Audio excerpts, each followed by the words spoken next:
This video is brought to you by Water Removal Services. We are experts in mold detection, remediation, and removal. In this video, we are going to give you an overview of the mold removal process. In addition, I am in the basement of a house that we are currently completing a mold remediation job and will illustrate some of the concepts I will discuss. The background is a poly sheeting that is part of a containment strategy so we do not spread the mold to non-affected areas. Mold needs three things to grow: oxygen, a food source, and most importantly, moisture. Oxygen is all around us and is always available for mold growth. A food source for a mold spore is any organic material it lands on and absorbs. Food sources include sheetrock, latex paint, dust particles, wood, and paper. Moisture is the third and most critical component for mold to grow.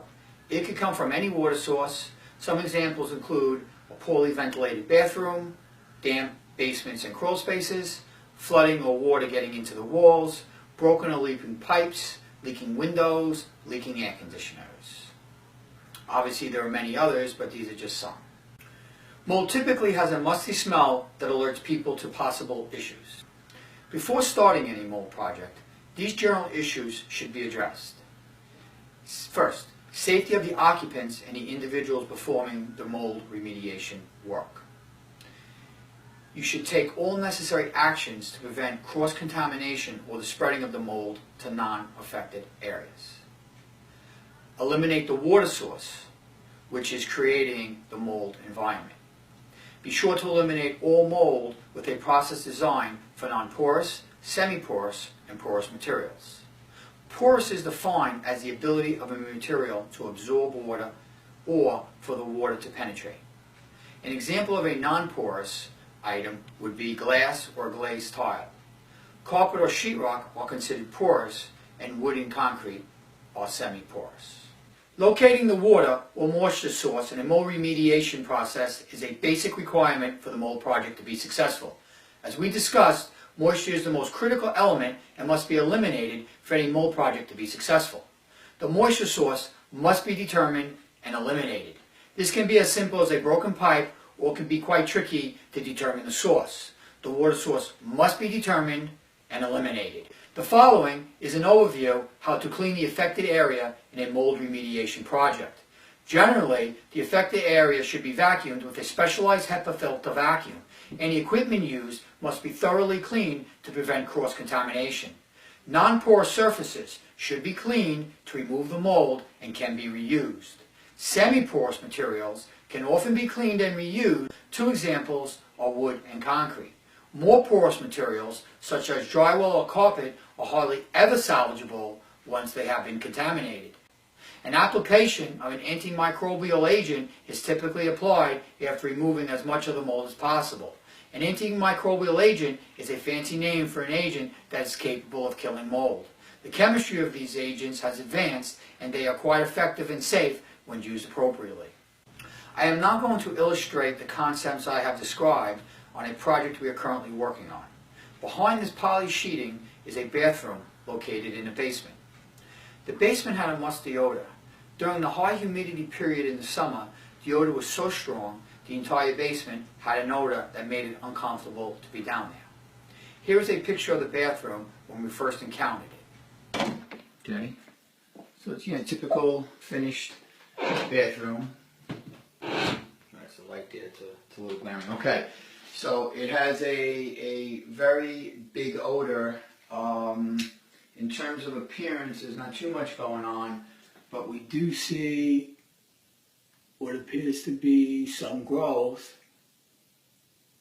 We'll know more after testing. Through a combination of sampling procedures, confirm the presence of mold.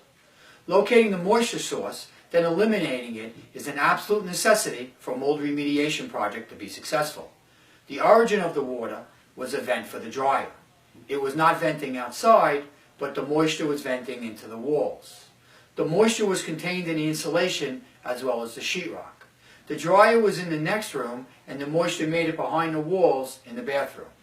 My best guess is this problem was going on for an extended period which contained the elements for mold to grow: oxygen, sheetrock and latex paint, the food source, and moisture, the most critical element that led to the mold growth that probably took months and even years to develop. Here is the picture after the remediation. As we discussed, the moisture got into the insulation in sheetrock and was a perfect place for the mold to grow. The insulation in sheetrock had to be removed. Again, the sheetrock cannot be saved and has to be removed along with the insulation. We use a specialized HEPA vacuum on all surfaces to remove as much mold spores and dust particles as possible. All non-porous materials were cleaned and can be reused. We applied an antimicrobial agent on the remaining items in the bathroom. After the bathroom was completely dried, we used our HEPA vacuum again, wiped off the remaining items with a cloth moistened with our antimicrobial agent. I want to emphasize that we use specific protocols to ensure there was no cross-contamination in the cleaning process. The wood, a semi-porous material, was sanded, treated with an antimicrobial, dried and sealed so we can be assured there was no chance for any mold to grow. I would like to emphasize some important concepts as illustrated on this job. The amount of visible mold on the wall was relatively small, but the bathroom created an uncomfortable smell in a 900 square foot basement. After confirmation that mold existed, locating and eliminating the water source was absolutely necessary. It was quite tricky and took some detective work to locate and solve the problem. The sheetrock, which was contaminated, had to be removed along with the wet insulation. The mold was in the sheetrock, and an application of an antimicrobial agent would not have solved the problem. Additionally, the water source would not have been found and stopped, and the insulation in sheetrock was still wet, and mold would have continued to grow. A major concern in a mold remediation project is cross-contamination, or the spreading of mold from an affected area to a non-affected area. We have set up a containment area to ensure that cross-contamination does not occur. Mold growing from the bathroom to other areas of the basement. There are a variety of procedures we use to ensure we do not contaminate other parts of the structure. Some techniques to prevent cross-contamination include setting up a containment area, negative air, making sure the HVAC system does not spread the contamination, and double bagging affected items in the affected area as to not contaminate other areas. We use a variety of personal protective equipment to ensure our safety during a mold project. Some basic equipment include an air purifying respirator.